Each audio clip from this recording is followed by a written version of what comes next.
har qanday og'ir kasallikka uchragan kishi bo'lsin, har qanday og'ir musibatga chalingan odam bo'lsin yoki har qanday umuman olganda musulmon kishilar bir duoni bilib shuni aytib yurishlari kerak. Bu duoni birinchi bo'lib Alloh taoloning bir payg'ambari, ulul azm payg'ambarlardan Ayyub alayhissalom aytganlar. Ayyub alayhissalomni eslaysizmi? Qanchalik og'ir dardga chalinganlar?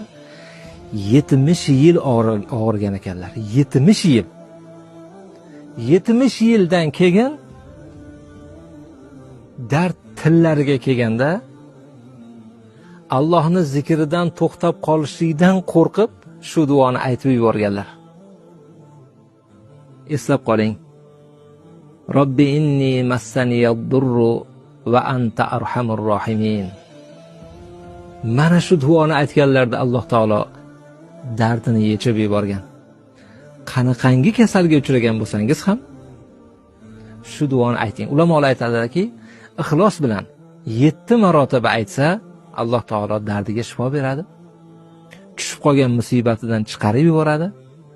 Uni Allohga bo'lgan bandaligi izhor bo'ladi. Robbi inni massaniyad-durru va anta arhamur